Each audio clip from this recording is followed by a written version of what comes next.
Mm, Creo que ya se está grabando. Bueno, buenas tardes, compañeros. Espero que ustedes y sus familias se encuentren muy bien. El día de hoy vamos a ver el tema que se llama apraxias. Coordina la doctora Guadalupe Leiva y presento pues yo.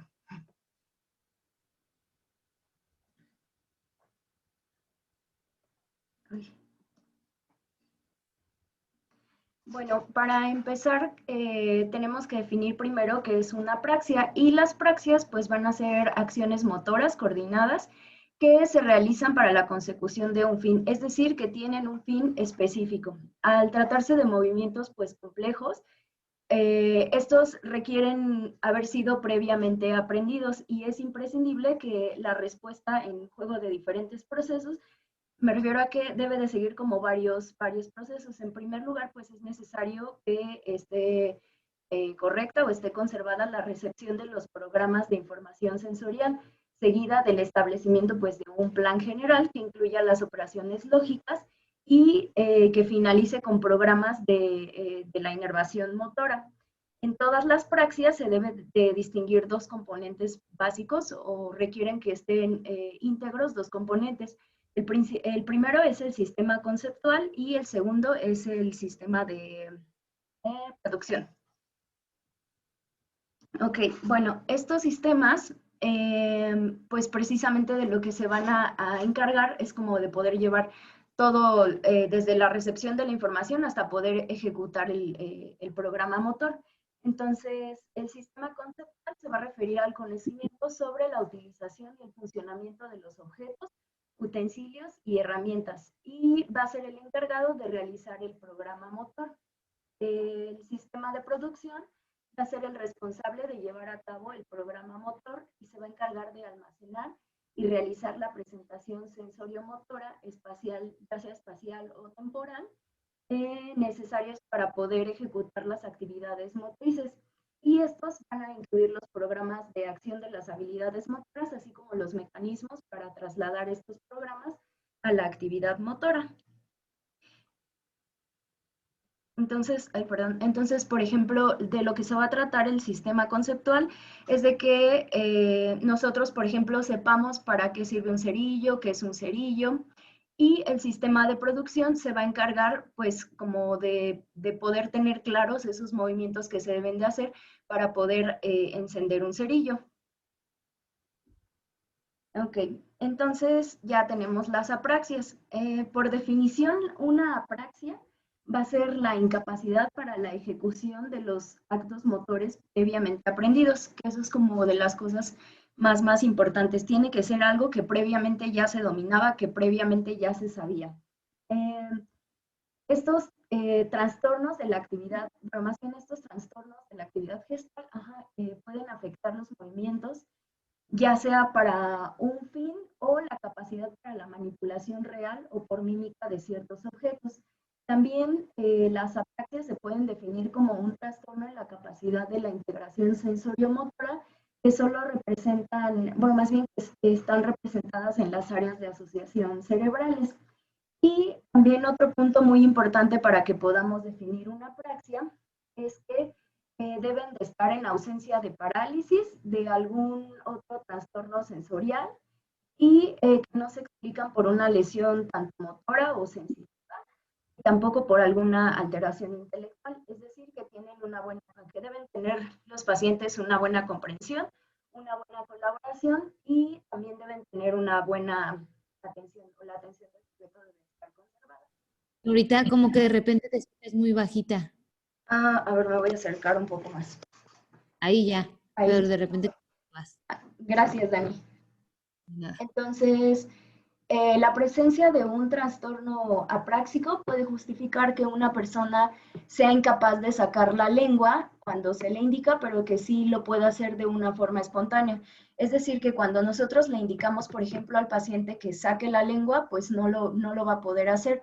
Pero si de pronto sigue la consulta y estamos haciendo otra cosa, él lo va a poder hacer de una forma espontánea. Entonces, esas son como las principales cosas que tiene que tener una apraxia. La primera, que debe tener la ausencia de alguna otra, de algún otro tipo de lesión, ya sea, perdón, tanto sensorial como motora, y que debe tener buena comprensión y buena colaboración, y que el paciente no lo puede hacer quizá en el momento, pero sí lo puede hacer de una forma espontánea.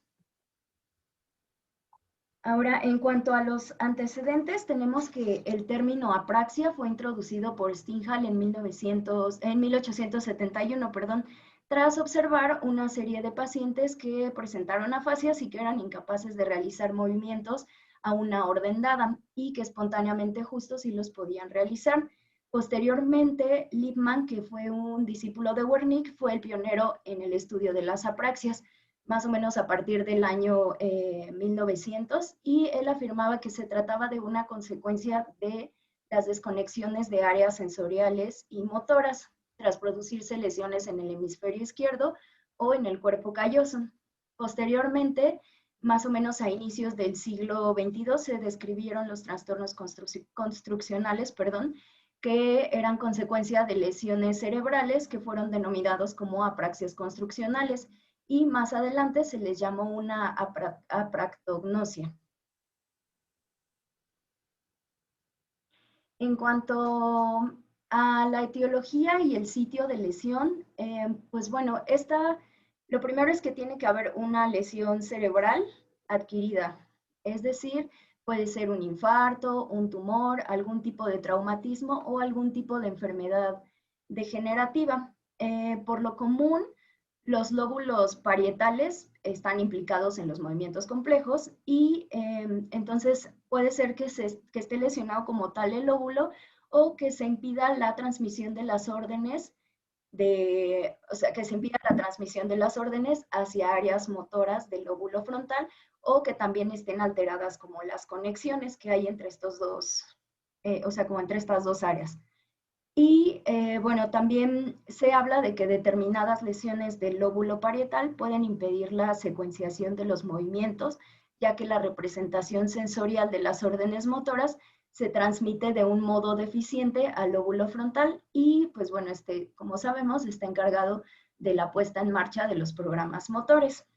También se habla de que es mucho más raro, pero también las apraxias pueden resultar de un daño sufrido en otras áreas del cerebro, como por ejemplo en la corteza motora, o sea, en la parte del lóbulo frontal como adelante de la corteza motora, y de otras partes del lóbulo frontal o incluso del cuerpo calloso. O incluso se habla de que también puede haber la existencia de una afección difusa, esto sobre todo en trastornos degenerativos. Ahora, esta es la clasificación de Ardila, es una tablita donde está la clasificación de Ardila. A grandes rasgos, esta clasificación lo va a dividir en dos. Unas son las motoras y otras van a ser las espaciales. Dentro de las motoras, bueno, se pueden presentar como en cualquier parte del cuerpo, pero principalmente, o lo que llama más la atención, es como en las extremidades. Entonces vamos a tener apraxia de las extremidades, apraxia de la cara, axiales, del lenguaje, y dentro de las espaciales, las principales van a ser la construccional y la del vestir.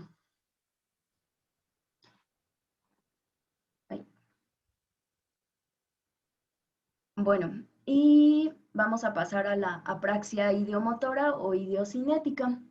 Esta apraxia fue descrita inicialmente por Hugo Lippmann, siendo una modalidad de la apraxia que va a afectar la realización de los gestos simples, aunque está preservada la capacidad para manipular los objetos y las herramientas reales.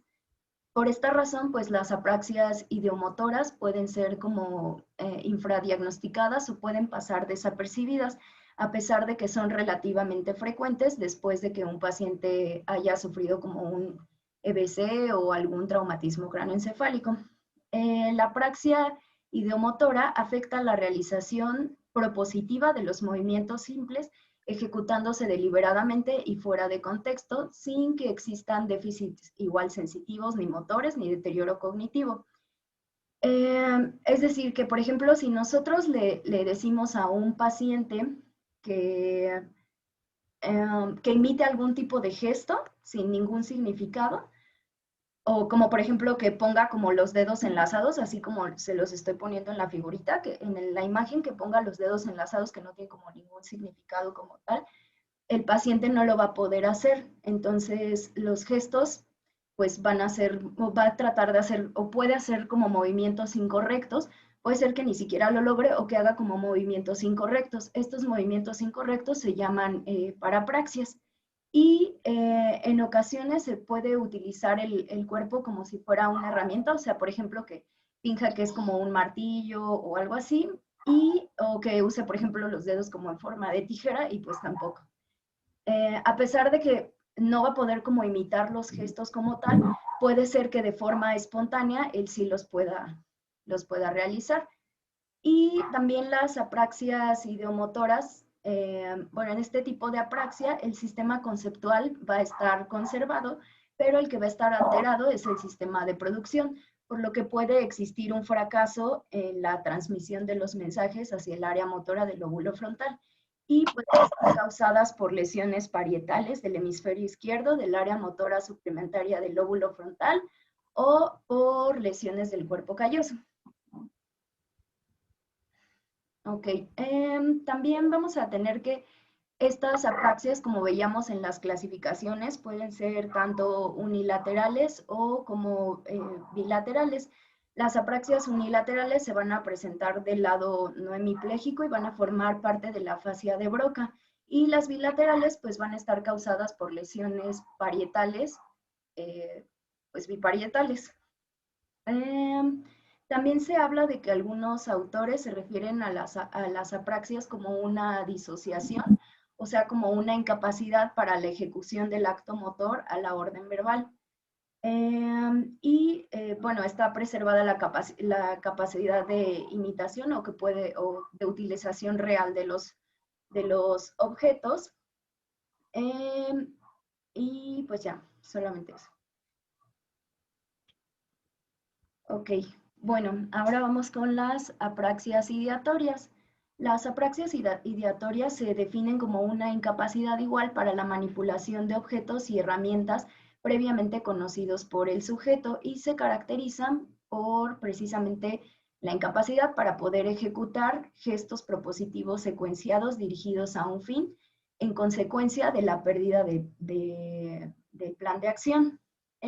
La selección de algunos patrones parciales puede ser adecuada, pero hay fracaso para la conclusión del objetivo final. Entonces, en estas, el deterioro motor pues puede estar causado por la selección incorrecta y la conceptualización indebida del uso de objetos y de herramientas y va a suponer un trastorno en la realización de los movimientos complejos que requieren manipulación real de objetos. Entonces, va a implicar que hay un fracaso en la ejecución correcta de la secuenciación que requiere una acción para utilizar un objeto y para alcanzar un objetivo propuesto. Entonces, en este tipo de apraxias también va a estar alterado el sistema conceptual, en esta más bien va a estar alterado el sistema conceptual, lo que va a implicar pues la incapacidad para la realización de los movimientos como complejos y así pues va a ser un poco más grave o va a ser más grave en comparación con las apraxias ideomotoras. Respecto a esta gravedad, bueno, es porque va a afectar la manipulación de máquinas y herramientas y también la ejecución de movimientos todavía más complejos.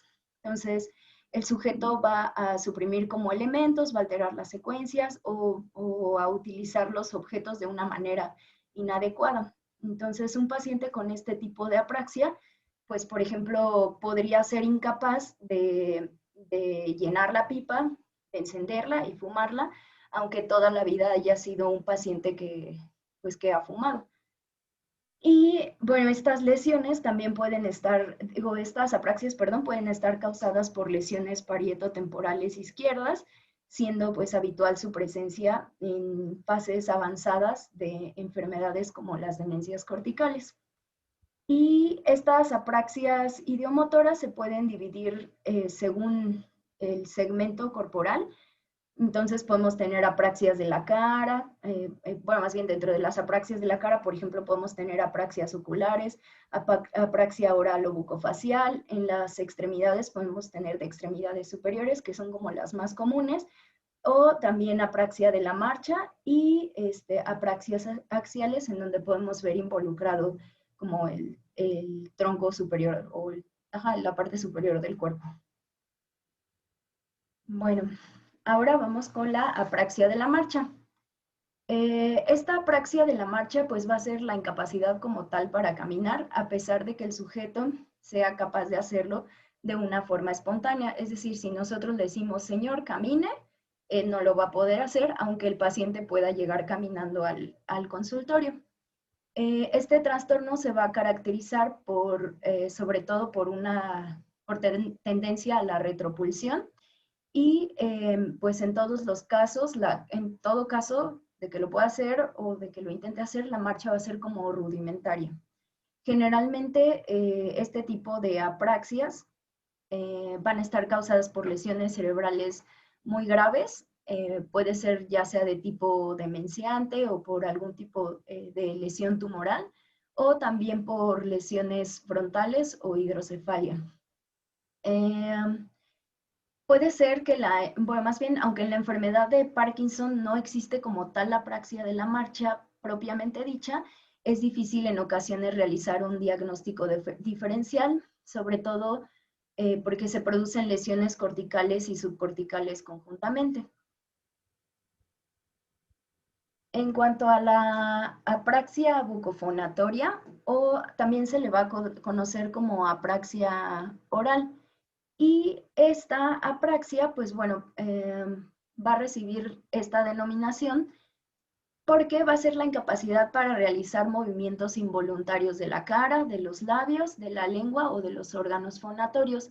Y esto va a impedir que se realicen gestos como, por ejemplo, soplar, sacar la lengua, enseñar los dientes. Entonces, por ejemplo, en este tipo de apraxias también es muy importante como revisar todos los pares craneales, sobre todo el facial, que sería como quizá un poco de los diagnósticos diferenciales, que como habíamos comentado anteriormente, para que se pueda llamar una apraxia no tiene que haber como alguna lesión motora o sensorial como tal.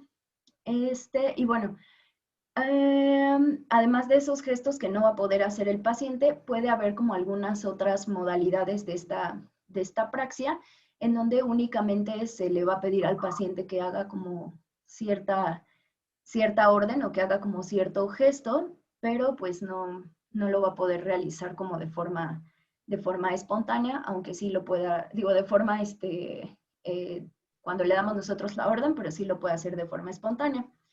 Este tipo de apraxia está causada por lesiones del opérculo frontal o de la ínsula anterior o lesiones parietales.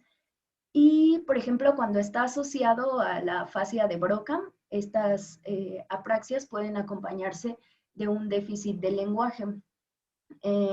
Y bueno, en estos casos, pues no solamente va a mostrar las dificultades para la articulación, también puede tener algún otro tipo de dificultades, como pues para la realización de los gestos bucofaciales.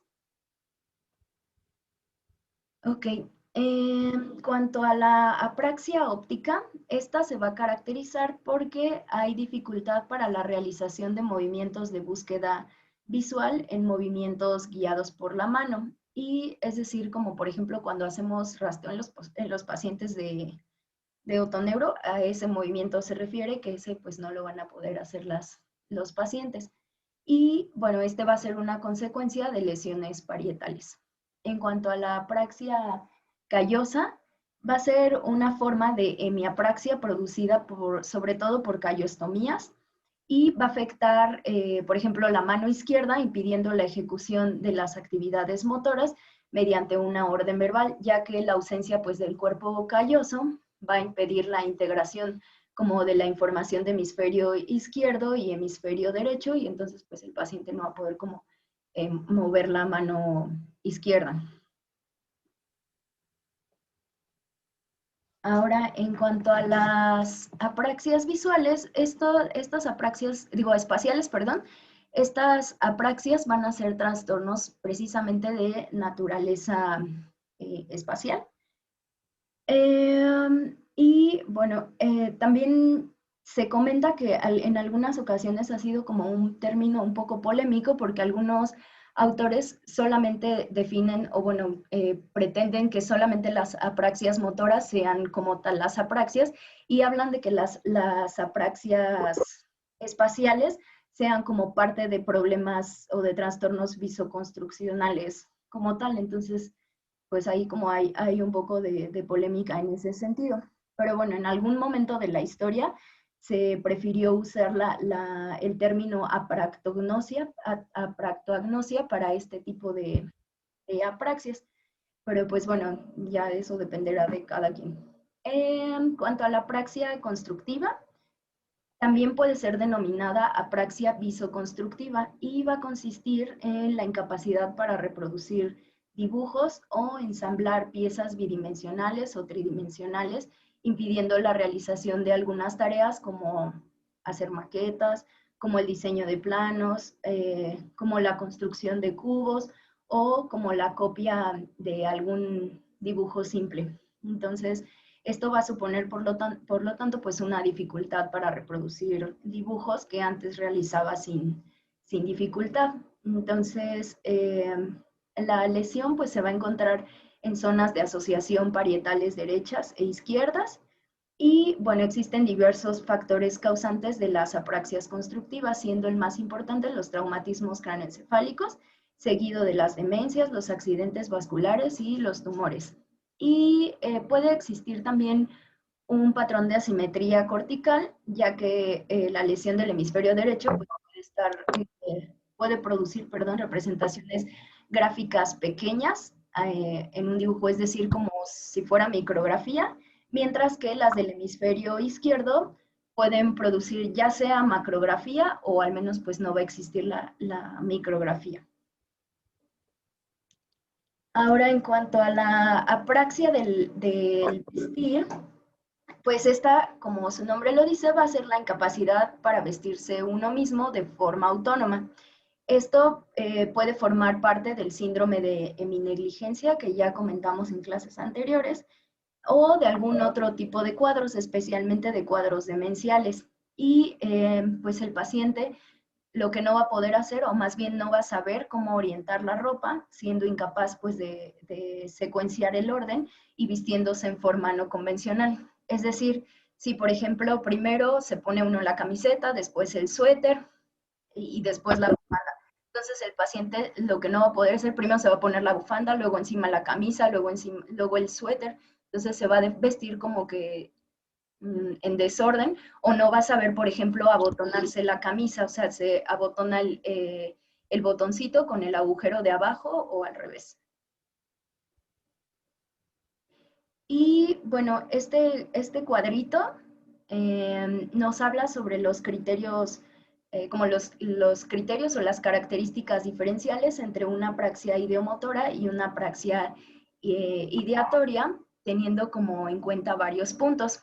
El primero es la gravedad. En el caso de la ideomotora, la gravedad pues va a ser menor y en el caso de la ideatoria, la gravedad va a ser mayor porque como ya vimos va a afectar todavía movimientos mucho más complejos o la utilización como de herramientas como tal. En cuanto al sistema afectado, en la ideomotora va a ser el sistema de producción y en la ideatoria va a ser el sistema conceptual. En cuanto al déficit presentado, en la ideomotora va a ser incapacidad para la reproducción o imitación de gestos simples. Y en la ideatoria va a ser la incapacidad para la manipulación de los objetos reales. En la localización de las lesiones, en la ideatoria puede ser en el área prefrontal, en el córtex asociativo motor, en las áreas como la circunvolución supramarginal y en la zona anterior del cuerpo calloso. Y en la ideatoria van a ser lesiones parietotemporales izquierdas.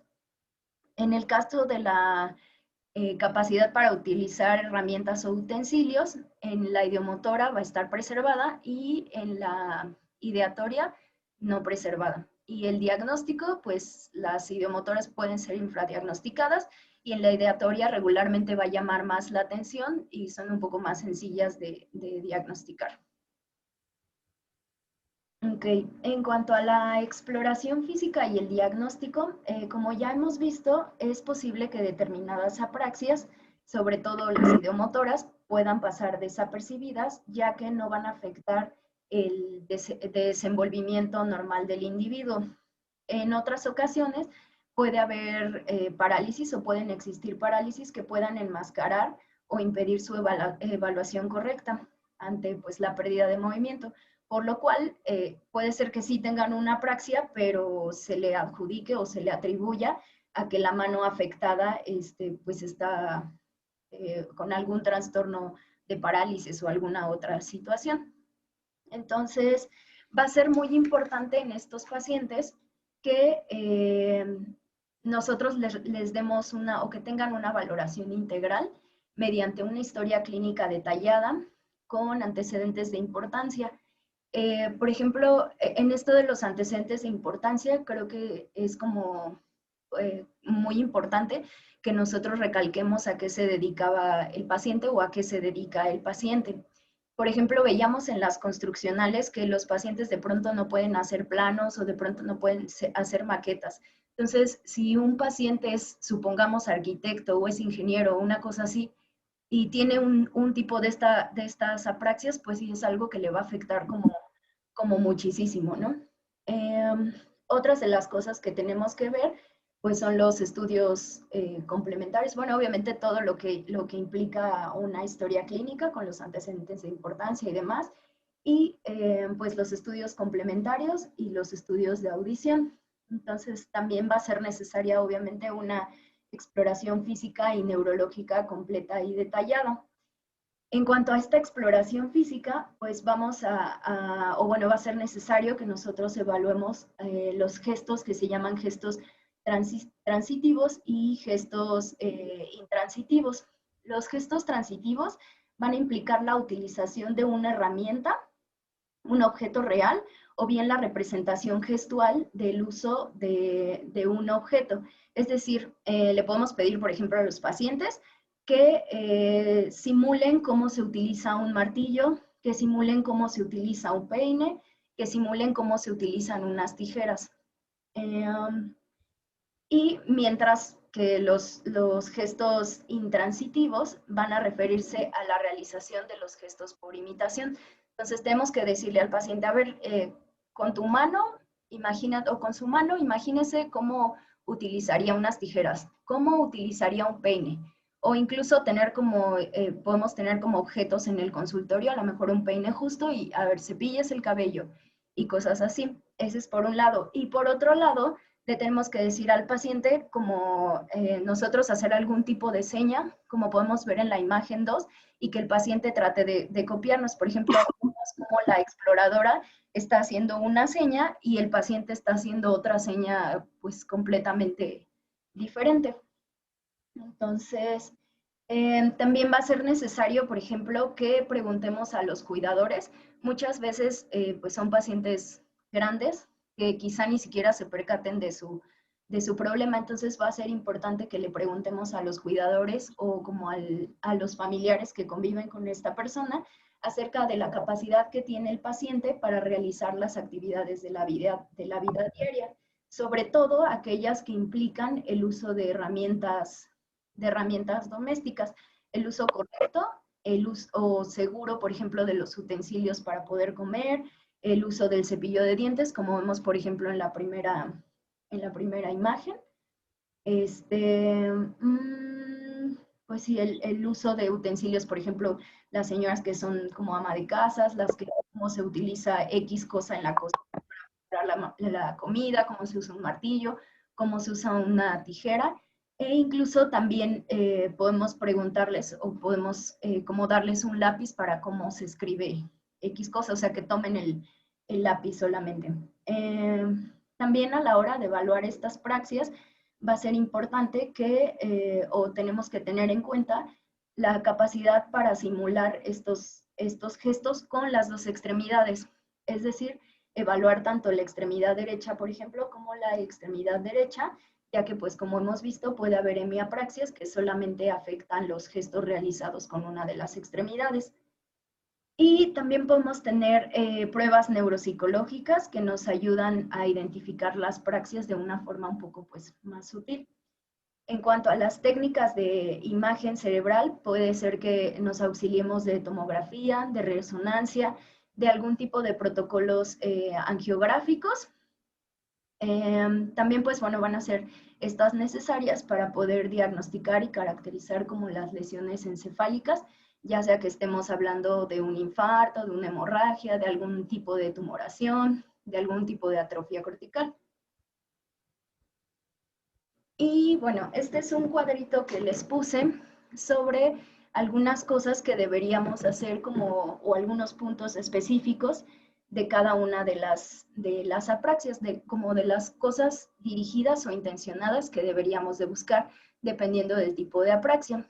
En el caso, por ejemplo, de la apraxia ideomotora, pues podemos pedirle al paciente, como ya hemos visto, que imite gestos simples como lo de los aros, como cerrar los puños. También le podemos pedir que reproduzca simbólicamente determinados gestos expresivos como el manejo de un martillo o simular que enciende un cigarrillo. En el caso de la ideatoria, podemos pedirle al sujeto que meta una carta, perdón, dentro de un sobre o que proponerle la utilización de objetos comunes, como por ejemplo el martillo, el peine, un desarmador, o pedirle que encienda una vela con un cerillo. En el caso de la constructiva, pues bueno, podemos pedirle a los pacientes que construyan como cosas con bloques, como por ejemplo con los legos y eso, que realicen como ese tipo de construcciones o algunas otras pruebas como la figura compleja del rey, el test de Bender, el test de retención visual de Benton, el test de copia de una bicicleta o los cubos de Kors. Bueno, no sé si se acuerdan, pero nosotros cuando entramos, por ejemplo, nos pusieron a hacer el de la bicicleta. Bueno, no sé si a todos, pero a mí en mi prueba de psico me pusieron a hacer ese. También, por ejemplo, ya en el de vestido, podemos proponerle al sujeto que realice actividades como vestirse y desvestirse, obviamente teniendo como a alguna persona ahí y pues decirle, a ver, quites el suéter, coloques el suéter y ahí podemos observar nosotros cómo es que el paciente se viste o tener incluso como algún tipo de, no sé, a lo mejor una bufanda o un gorro y pedirle al paciente que se coloque esa ropa. Por ejemplo, los pacientes con este tipo de apraxias no van a saber dónde va el gorro o a lo mejor la bufanda se la ponen en la cabeza o como cosas así un poco extrañas. En cuanto a la de la marcha, podemos pedirle al paciente que camine y entonces nosotros vamos a observar si existe dificultad para iniciar la marcha y en la secuenciación de los movimientos. Entonces podemos ver tanto si el problema es para iniciarlo o ya que está caminando no sabe cómo esa coordinación de qué pie va, como la alternación de los pies. Y en cuanto a la bucofacial, pues esta le podemos pedir igual a los pacientes que realicen gestos bucofonatorios, como por ejemplo silbar, perdón, absorber, inflar los cachetes, inflar la lengua, como hacer el gesto de dar un beso. Y en cuanto a la óptica, pues sobre todo lo que vamos a pedirle al paciente es que realice el rastreo siguiendo algún objeto con la mirada a una velocidad moderada. Ok, en cuanto al tratamiento y al pronóstico, como tal no existe un tratamiento específico, aunque, pues bueno, entre las cosas que nos podemos auxiliar es la terapia física, la terapia ocupacional o la terapia foniátrica, dependiendo el tipo de apraxia. También es importante considerar que si la apraxia forma parte de otro síndrome o es un síntoma de otro trastorno, se debe de tratar el trastorno subyacente. La fisioterapia y la terapia ocupacional pues pueden mejorar el funcionamiento levemente, pero lo que en muchas ocasiones les puede servir más a los pacientes es como aumentar su seguridad en el medio. Por ejemplo, un paciente con apraxia de la marcha le puede servir como mucho esta situación y pues obviamente va a depender también de las causas subyacentes. Algunos pacientes pues pueden tener como ayuda de otros dispositivos, como por ejemplo de los déficits primarios, es decir, que ocupen como andaderas o algún otro auxiliar que les permita, por ejemplo, realizar como esta actividad que realizaban antes. Y en cuanto al pronóstico, pues el pronóstico para estos pacientes varía. Eh, Depende en gran parte de la causa subyacente. Algunos pacientes mejoran significativamente, mientras que otros muestran pues poca mejoría. Y en ese artículo que les puse ahí, la verdad es que está padre, porque es como analizan dos grupos de pacientes, bueno, más bien son como dos equipos de investigadores. El primero es Kurtz y colaboradores, en donde vieron que el 45% de los pacientes que presentaron un EBC y quedaron con una apraxia mejoran al mes de presentar la apraxia, más bien ya dejan de estar apráxicos al mes. Y de ese restante, o sea, del 55% restante, el 60% van a mejorar a los 3 meses. Y entonces ellos sugieren que puede haber una tasa de recuperación general del 15%. Y de los que no tuvieron como alguna otra mejoría, el 16% puede presentar, más bien de esos que no mejoraron completamente, el 16% puede presentar una mejoría, estar en un grado moderado severo hacia un grado leve. Y el otro estudio habla, igual ese lo realizó un investigador que se llama Basso con sus colaboradores, y en este examinaron pacientes o sea, hicieron como dos observaciones de los pacientes. La primera fue a los 15, 30 días más o menos después de que sufrieron el accidente cerebrovascular, y la segunda observación o la segunda evaluación fue a los 5 o a los 23 meses. Ellos vieron, o bueno, ellos encontraron que las lesiones que se evaluaron, bueno, las lesiones las evaluaron como por tomografía, y en el caso de que se asociaban con alguna fascia, ya sea, o sea, que estuvieran mezcladas la fascia y la apraxia, el tamaño de la lesión y la rehabilitación del lenguaje no se realizaron como, o más bien no se relacionaron con la recuperación de la apraxia. Más bien lo que fue es que la recuperación de la apraxia fue más común en los pacientes que tuvieron lesiones anteriores, que tuvieron lesiones como frontales, y en las apraxias y los pacientes que tuvieron una apraxia persistente o que continuaron con apraxias fueron aquellos pacientes que tuvieron lesiones posteriores, es decir, en alguna zona parietal, sobre todo parietal. Y pues bueno, entonces el pronóstico de estos pacientes pues va a ser variable dependiendo como de muchas situaciones. Y pues ya, eso es todo. No sé si tengan como alguna pregunta o algo así.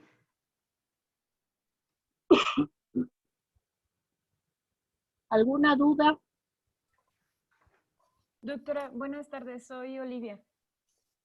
Dígame. Yo había leído que una de las complicaciones que podrían presentar este tipo de pacientes es que después de la rehabilitación podrían tener aprendizajes anómalos o vicios motores y gestuales, y que esto se debía a que hubo un error en el aprendizaje motor de acuerdo a la intensidad o la distribución en la que, no sé, el terapeuta dio la tarea o la repetición de estas tareas que le indicó. ¿Cómo nosotros, qué nos ayudaría a saber cuánto le debemos de poner a hacer a ese paciente ese aprendizaje motor, con qué intensidad, con qué repetición, para que estos pacientes no presenten esta complicación posterior?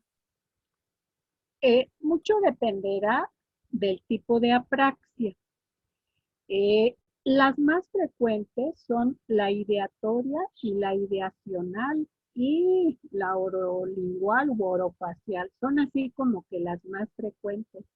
Como en el siguiente grupo estaría la apraxia construccional, pero es cierto que se requiere que uno preste la atención, que se lleve a cabo todo el acto motor, justo para que obviamente se puedan tener buenos resultados.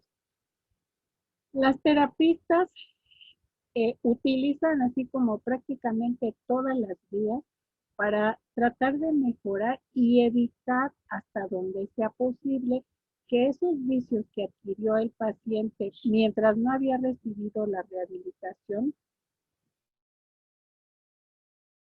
traten de mejorarse en la medida de lo posible. Todas las evaluaciones neuropsicológicas, y ya lo veremos después, algunas de ellas tienen más ítems, otras tienen poquitos ítems.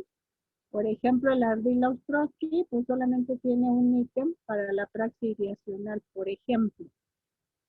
Pero en la inmensa mayoría, todas tienen algunos ítems.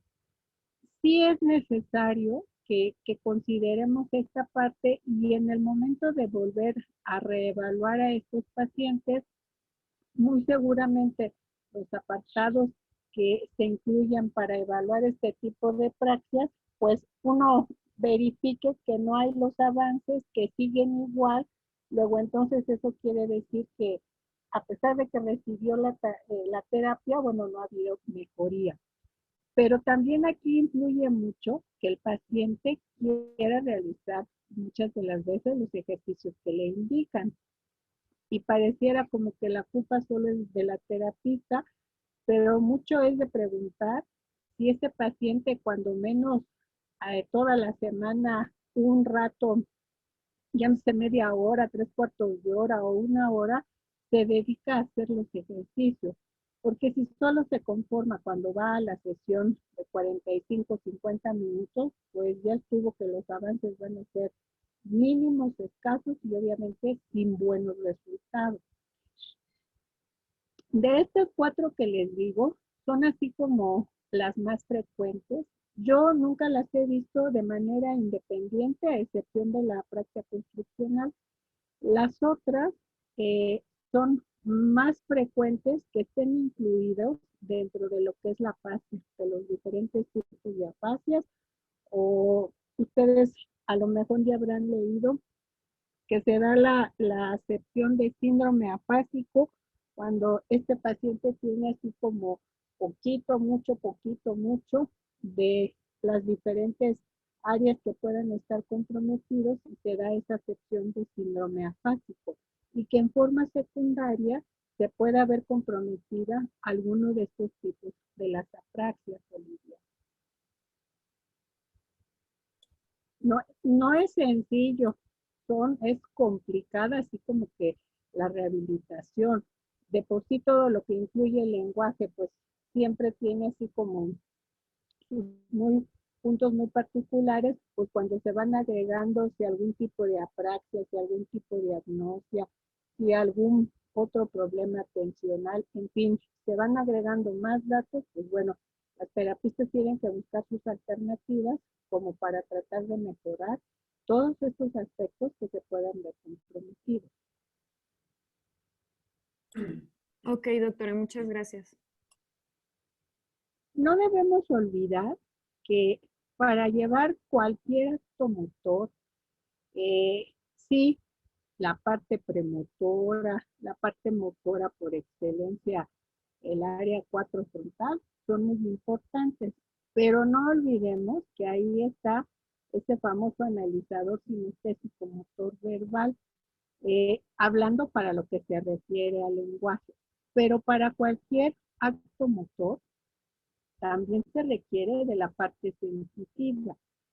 No solamente es lo puro motor, entonces ambas regiones pre y postcentral de alguna forma tienen que verse implicadas para que se pueda dar algún tipo de praxis. También escuché algo con referencia a la praxia constitucional o algo mencionaste, Nora, si las regiones parietales tienen que participar.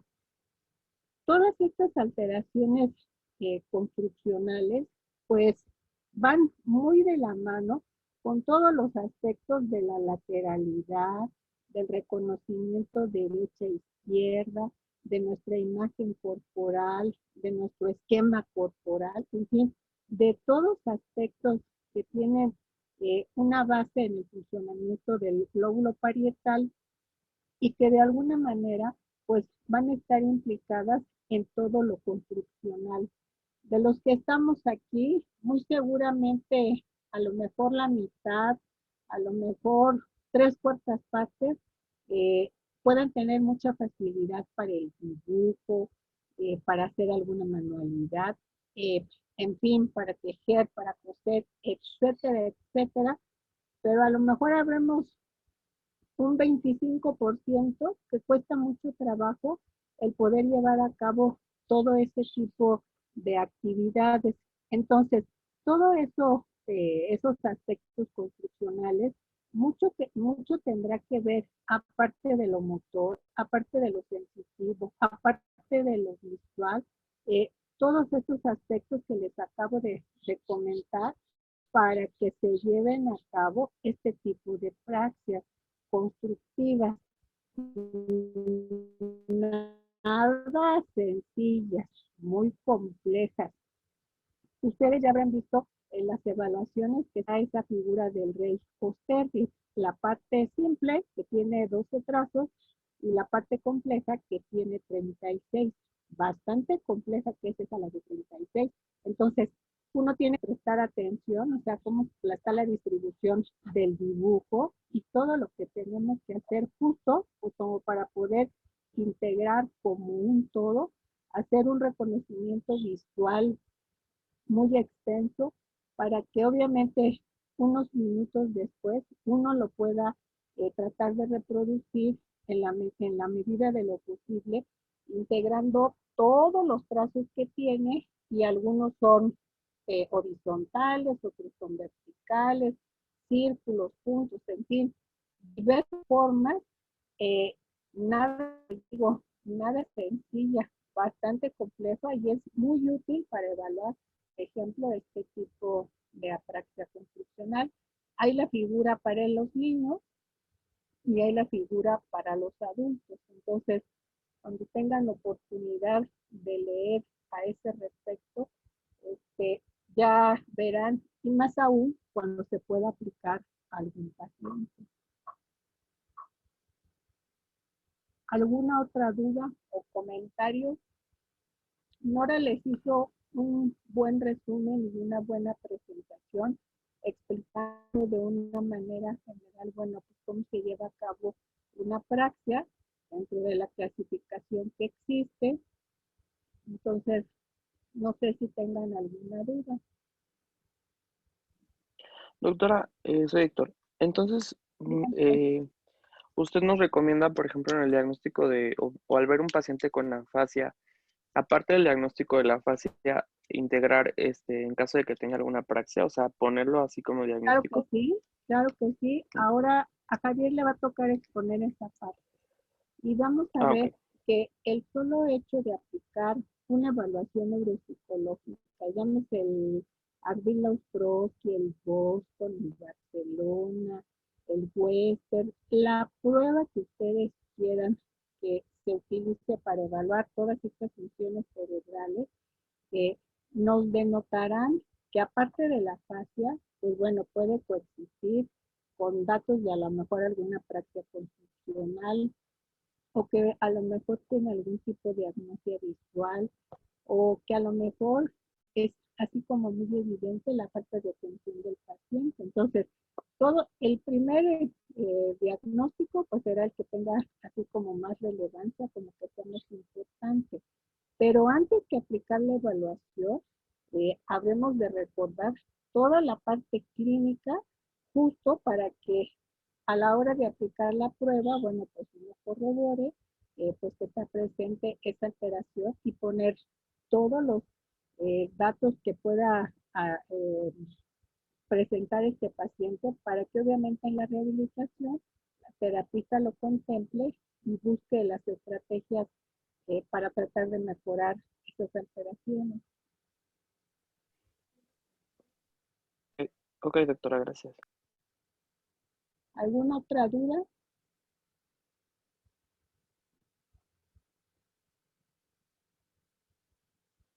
Pues entonces ya no hay duda. Hemos terminado. Nos vemos el jueves antes de irnos de vacaciones. Los que se puedan ir, porque habrá otros que no se puedan, porque se van a quedar, pero bueno, de todas maneras descansaremos. Sí, doctora. ¿Sí? Que tengan una bonita tarde. Los que van mañana, nos vemos mañana.